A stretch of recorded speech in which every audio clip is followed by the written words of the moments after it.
We gotta get Listen, going. where you playing in town? You playing here? We're doing the Enormo Dome, whatever it is. It's terrific. Oh, it's yeah, a big house. place, we sold that it out. side of town. That's a Very big nice. place. You sold What's it that, out. 20,000 seats? We really should. Trying not to fall in the same old trap. I left without a map, the same old place I'm going to. Fine, smiling into that same old plan. We're doing what I can to make it a little different this time. The hell are you doing? I couldn't sleep. I'm checking the ropes. There was a frayed end on your rope, and I'm cutting it out.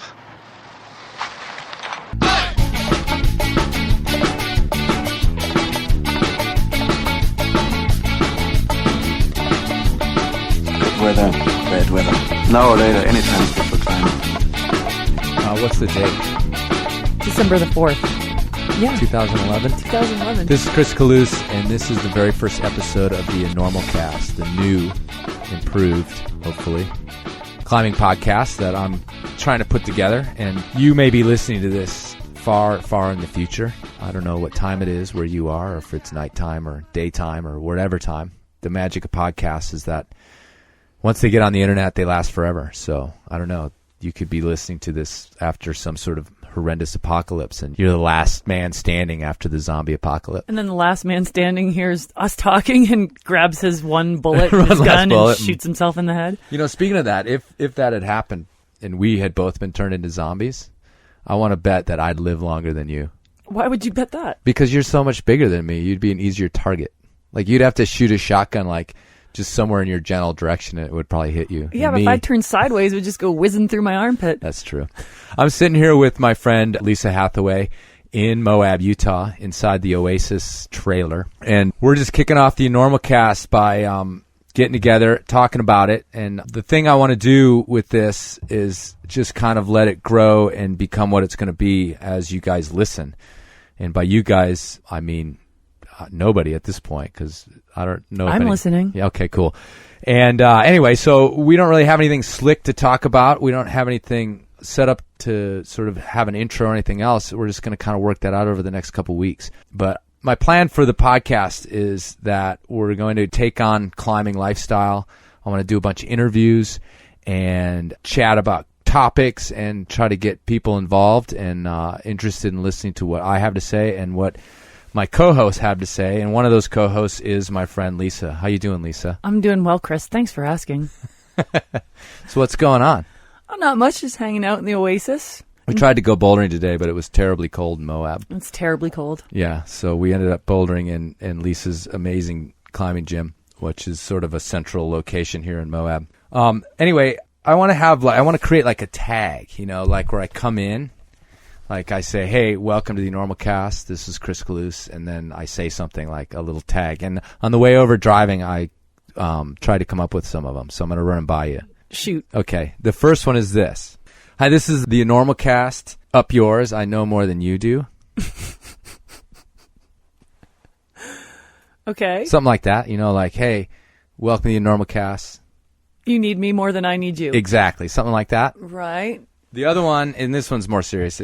Welcome to the Enormocast, a dirty slice of the climbing life. Ooh, I kind of like that. Okay, because there's sort of a double entendre on dirty. Yeah. Like dirty like we're dirt bags and we're filthy from climbing, and dirty like sexy dirty like I'm watching some girl stem up something in her Verve shorts. Oh, dang.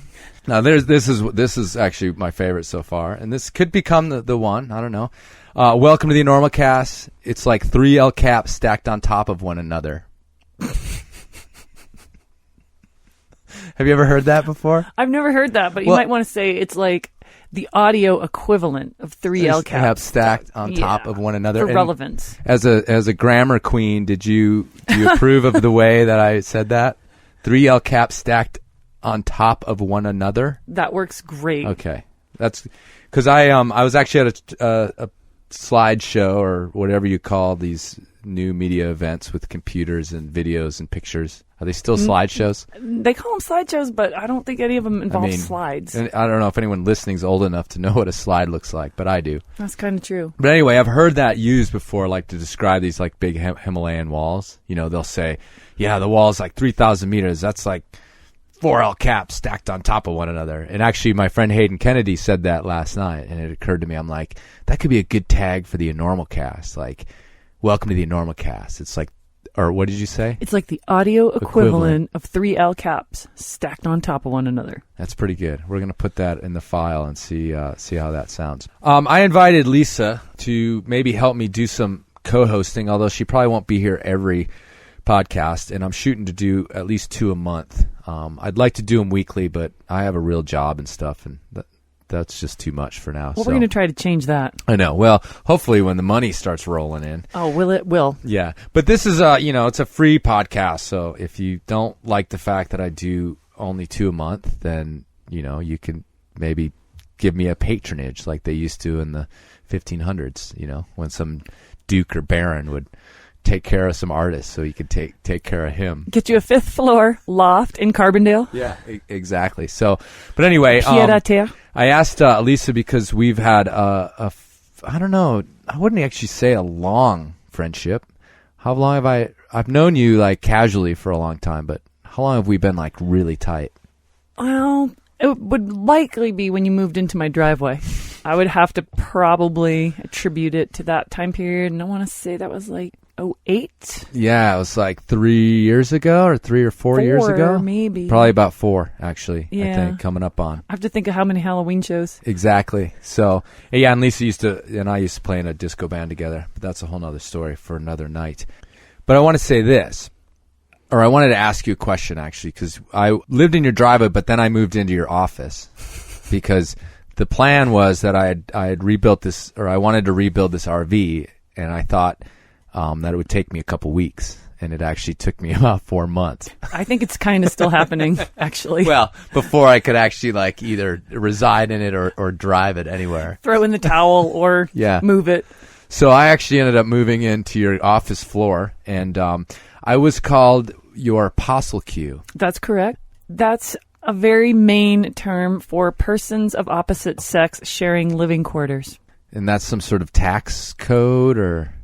I mean, we were a little bit of a malapropism because technically it's for like 2 people who are kind of married, but don't want to be like responsible in case one person bails and the other person doesn't want to lose their house. Right. Okay. So, yeah. So we were stretching the terms a little bit. Okay. Anyway, it was a good time. We liked it. The Apostle Q's. It was a good time. No one else knew what we were talking about. And that's when I got recruited to be in your disco band. Yes. Yeah. And Lisa, you've lived here in Moab for how long? 20 plus years. And you've been climbing that whole time? On and off. But I mean, you were a climber before you moved here? I had climbed before I had moved here. But I wasn't really like a climber per se, as we might think of it, those who listen to your podcast. Right. And so, but then you basically, I mean, you're kind of like one of the, I mean, you are Moab.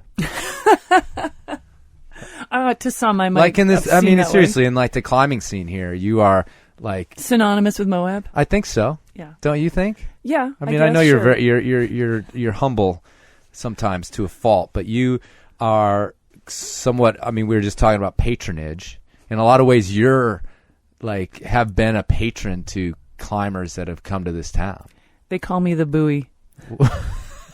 Why? What does that mean? Because I'm the buoy that those you cling to while you're drowning. They cling to me in the roiling seas of life. I'm like doing what a buoy does, bobbing and weaving, getting hit by a few waves, but yet I stay anchored. Oh, right on. I imagine like Katie Brown clinging to you as the waves crashed around her. Anyway, but yeah, I mean, you've had like, I mean, even me, like you just sort of said, yeah, well, you can stay. Well, actually, you didn't say that. I just turned up on your floor one day. You didn't tell me not to be there. How's that? That was sort of like a tacit, like, okay, yeah, you can stay. Right.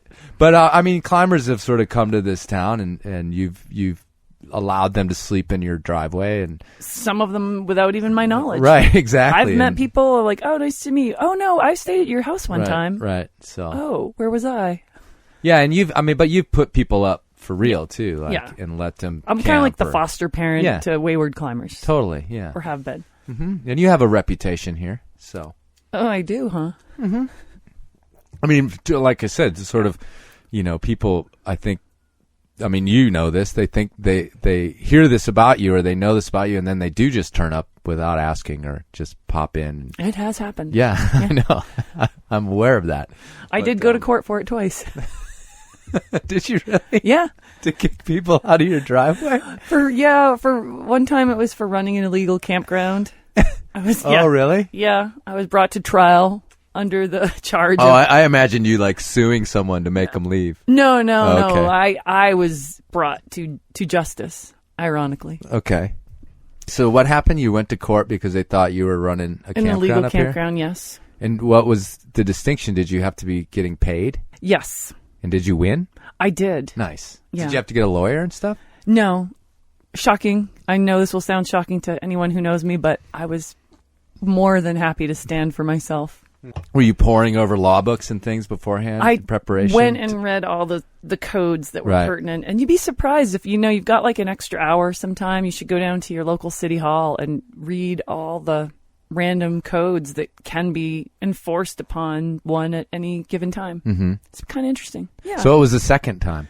The second time was a related but not identical charge, but I can't remember specifically, but it had to do with the staying in a recreational vehicle in excess of 48 hours or something like that in a driveway. Oh. There's actually codes for that. Now, who was snarking on you here? Who was like calling the cops? Because you can't really see this place from anywhere. We don't know ultimately who it was that turned us in, who was narking on us. But there was a person who worked for the city. That's a term from when I went to high school, I think. Narking on somebody. Narked on me.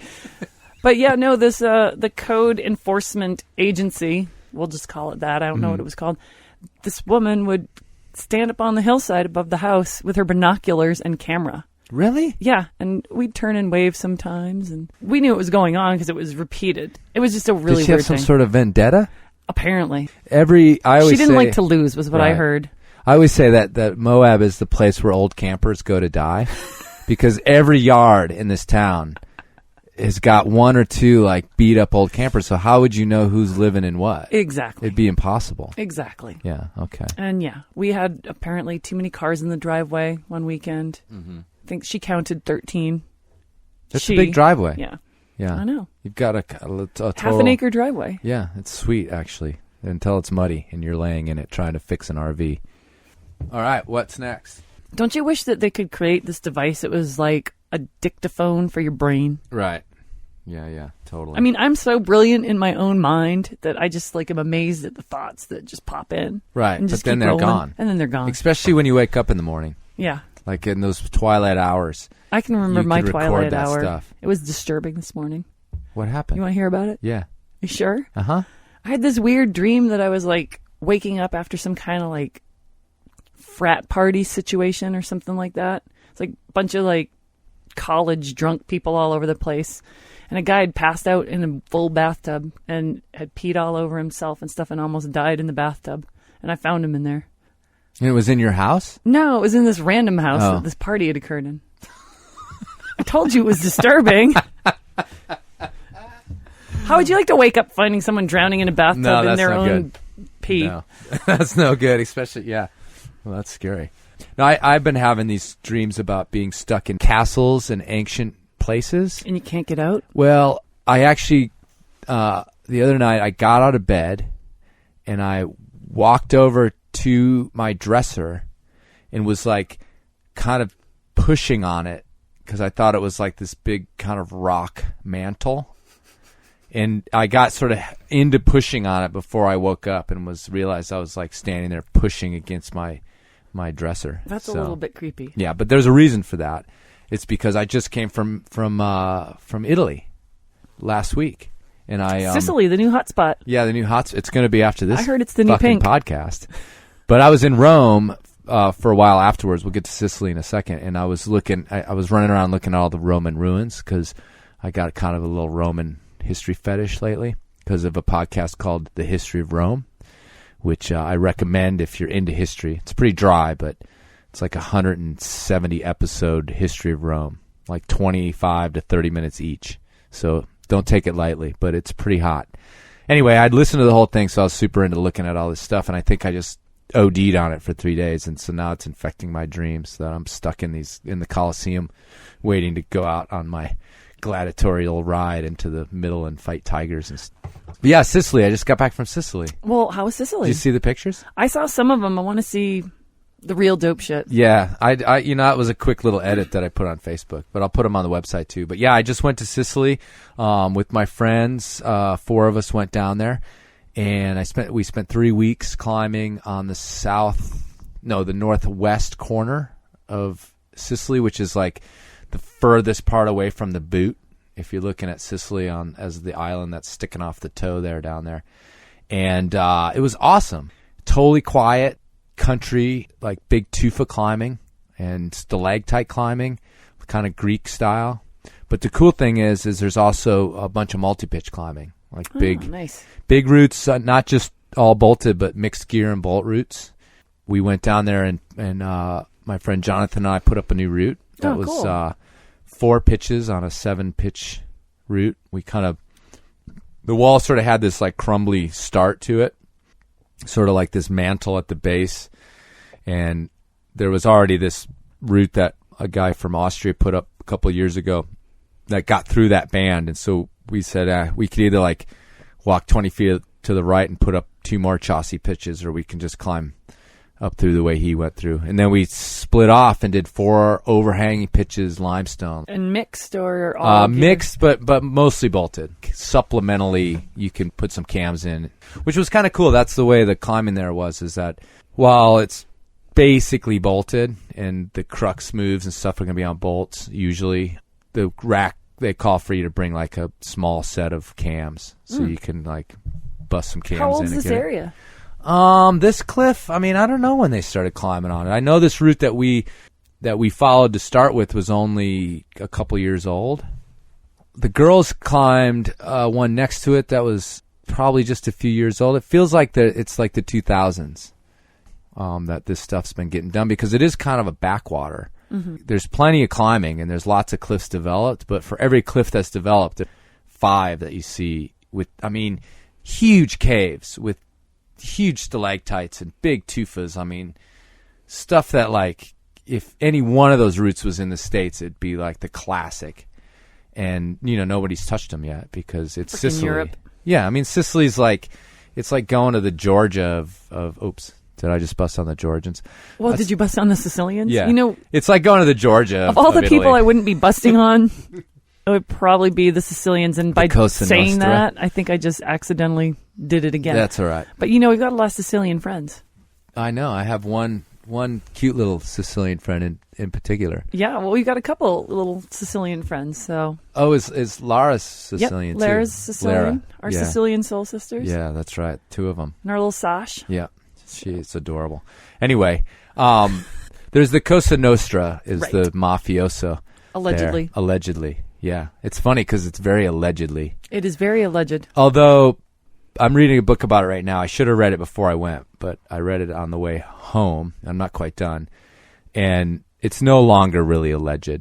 But their history has been this weird, like, mix of mystery of no one wants to say they really exist. But as of, like, 15 years ago, when they basically blew up 4-lane highway to kill this judge that had put a bunch of them in jail, everybody was kind of like, yeah, they're here. Not so alleged. Yeah, not so allegedly. After reading this, like, we were climbing near this big cemetery in Palermo, and we climbed this other wall, and then we could see down into the cemetery. And then I started reading this book, and this cemetery is basically like over the last century, where just multiple bullet-riddled bodies have turned up inside this cemetery. And then we drove over this section of road that got blown up. Oh, wow. We didn't notice, but now that I've read about it, I'm like, man, we drove past, because it's like the main artery, The guy was driving home in like a convoy, and they blew 2 of the cars sky high. Sounds like you were doing an awful lot of studying when you should have been maybe updating your 8A page. I know, exactly. That's like non-enforced, voluntary, cultural enlightenment. Well, we went to these great Greek ruins. Like, they have these like super intact, super old Greek ruins. And Sicily's really cool because it's been like swapped. The Greeks were there, and then the Carthaginians were there, and then the Romans were there, and then the Arabs groups were there, and it's just like been passed between cultures over and over again. So there's just layers of different cultures there to kind of check out, which, a lot of the climbing there was a lot like Kalymnos and in Greece, but that part of it made it kind of better in a way, is that because when you're on Kalymnos, like, you're just there. Pretty limited. Yeah, there's a few things to kind of go look at, but nothing that blows your mind. And this place, like, we walked in Greek ruins that were just mind-blowing, just these huge columns and statues and stuff like that. And then we saw there's also a bunch of Norman castles there, from sort of Crusade days, and that's really cool. And layered on top of, and then layered on that is sort of the Arab time, and it's pretty sweet. It's a pretty sweet place. It was a good trip. Did we'll you have see more Napoleon? on that. Napoleon? Yeah. Bonaparte? Yeah. Is that where he was exiled? Something happened with him there. I can't remember. But they call him the Sicilian for some reason. No, he's not a Sicilian. He's not. He's what's the island north of Sardinia? It's a French island now. It's right there. Come on. The word Creole keeps coming into mind, but it's not. Crete. No, it's Can we Google that? Fucking A. Actually, Corsican. Corsican. The Corsican. He's I a got Corsican. confused. I get confused sometimes. Yeah, totally. I'm blonde. No, I'll try to. See, I used to work at a restaurant called the Corsican. Oh yeah, he's a Corsican. Yeah. Well, I was also thinking There's climbing there too. Yeah. So this is kind of related. Yeah, kind of. No, the Enormocast is bigger than just climbing. That's why it's Lisa. the Enormocast. Yeah, exactly. It's all encompassing.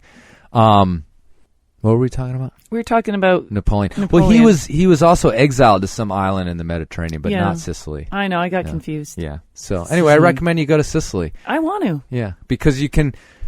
It's the same as going to Greece in terms of getting there. You fly to Rome, then there's flights to Palermo. It's actually a little easier because there's more flights to Palermo than to Kalymnos. The difference is that when you're in Kalymnos, you're done. You're there. The climbing's right there. You can walk to it, or you rent a scooter or whatever. And once you're in Sicily, you really need to have a car. But there's this great camping area right amongst like the main climbing area that's like the Euro-style camping where there's like tent sites all the way up to apartments you can rent. And we rented this little like motorhome. Not a motorhome, it's like a mobile home that slept 4 people for €600 for almost 3 weeks. That's not bad. No, it's not bad at all. Was it cozy? Divide that up. Yeah, it is cozy, but it was fun, But it had a kitchen. But there were 5 of you. Well, yeah, Burr, when he was there, slept on the couch. It got a little tight when Andrew was there, but he's big too, so he was kind of like... What are you saying about us big people? Like the ogre. I'm not an ogre. Anyway, what were we talking about? Oh, yeah. Sicily. Yeah, so, that's pretty cheap, 600. Divide that 4 ways. Yeah, that's like €150, like $300. Yeah, for 3 weeks. It's not bad. Not bad at all. And then with the kitchen, you can eat, you can get groceries, so it keeps the expenses down.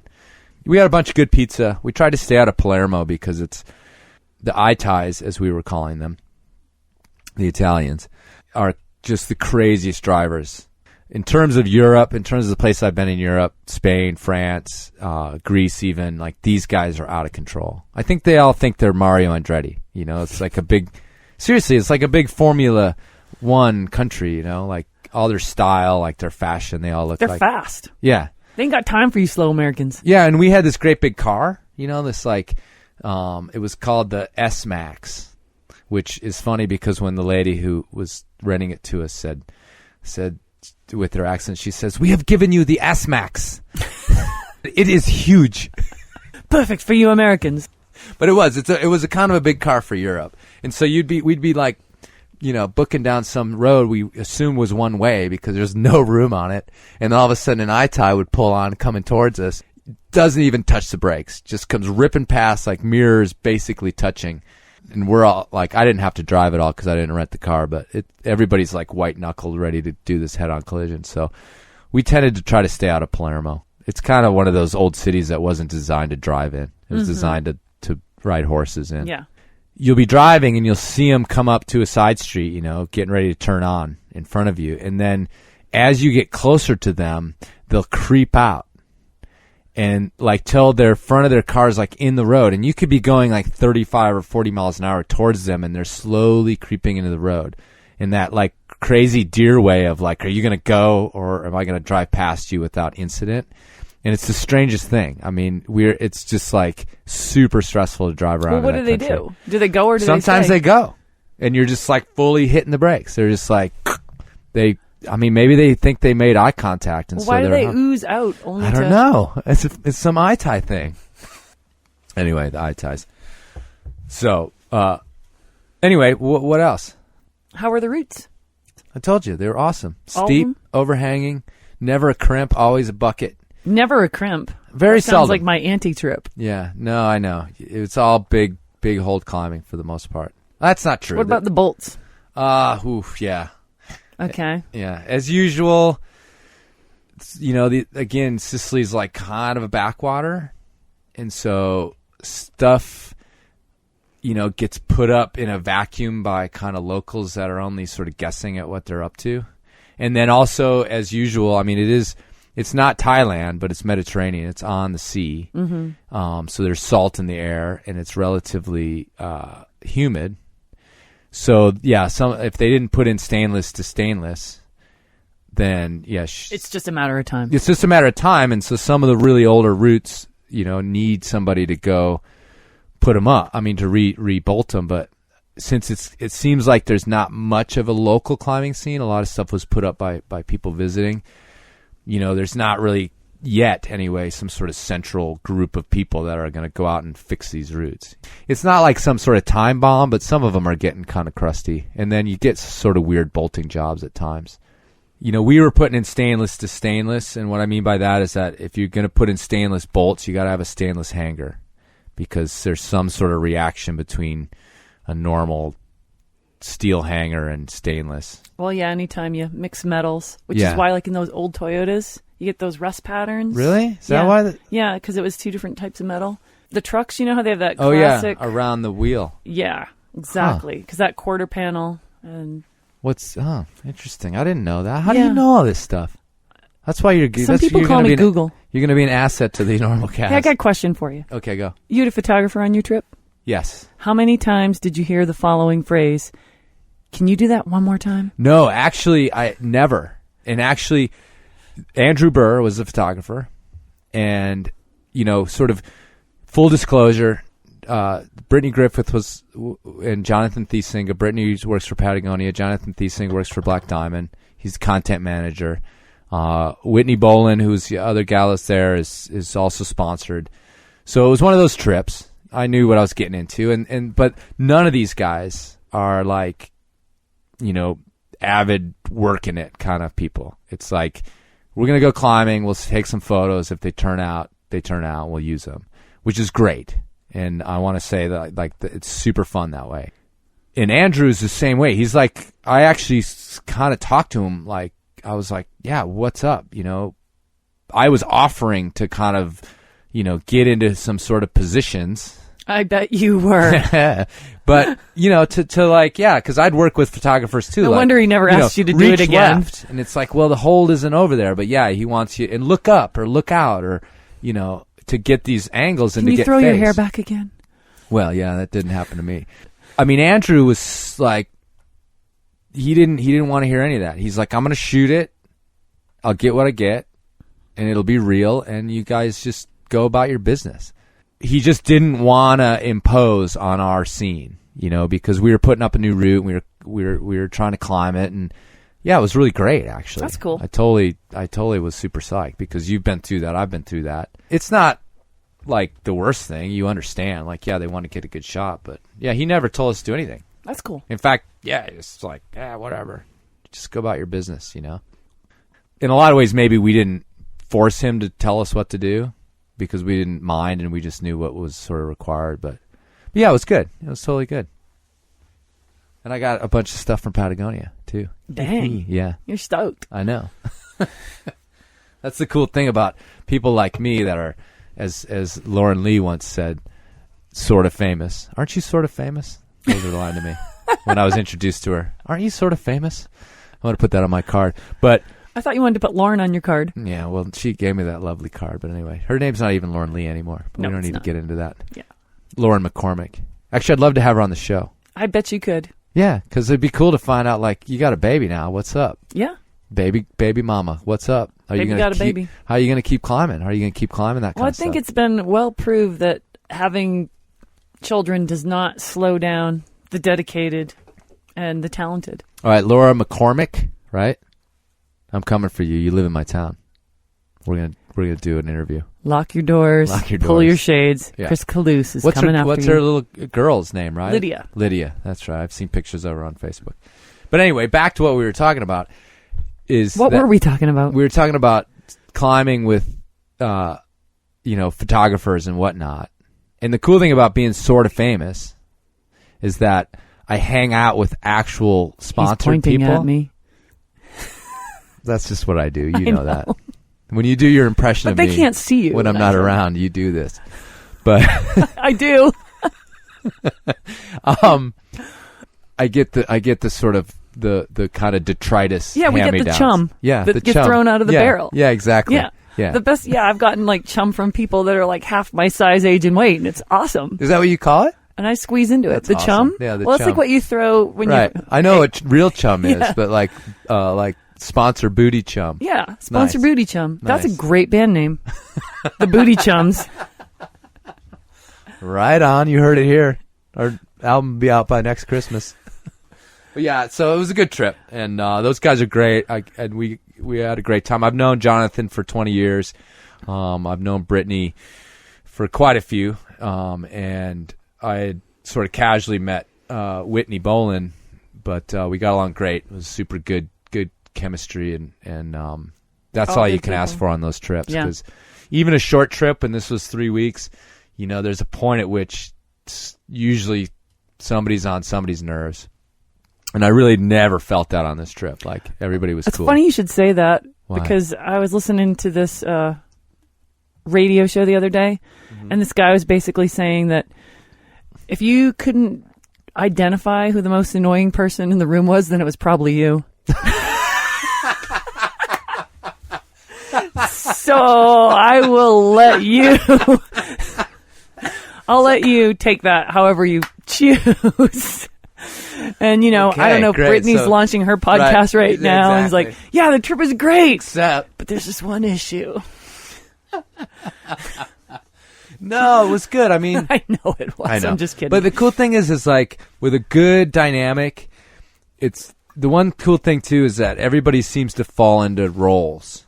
And if it works right, all the work gets covered by everybody's roles, and it often comes out relatively equally. And so, Brittany and Whitney, they cooked dinner basically every night that we ate in. Brittany's a mean cook. Yeah. And mean in the good sense. Yeah, and she liked doing it. And so it was like those guys fell into that. It was like dishes fell to somebody else, and, making sure that the car got cleaned out and unracked every night fell to somebody else.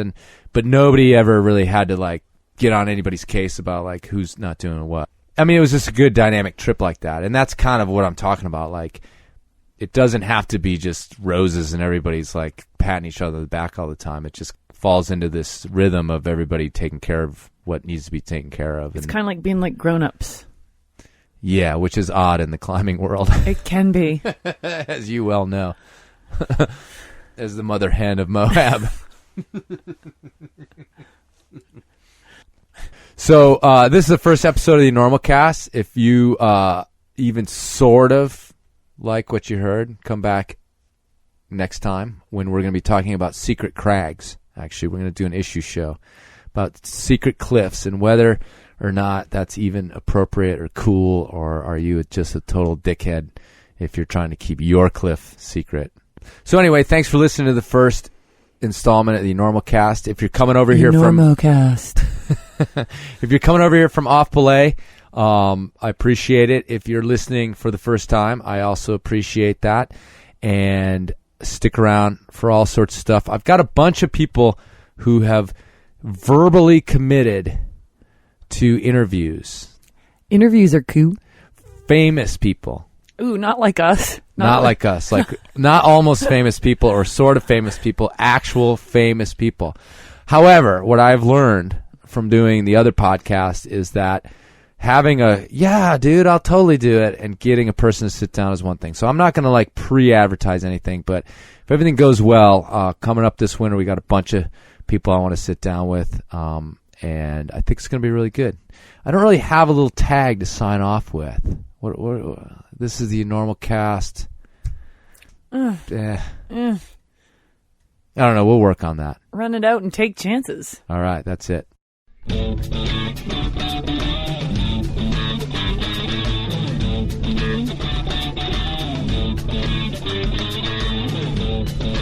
I told my pap and mam I was coming to the mountains to trap and be a mountain man.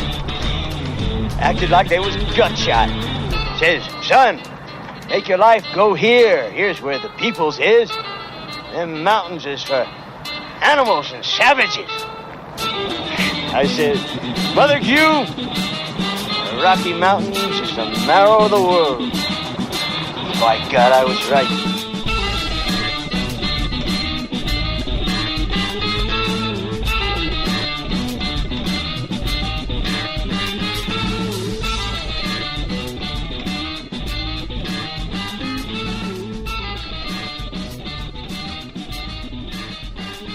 I said the world is round now, it ain't flat.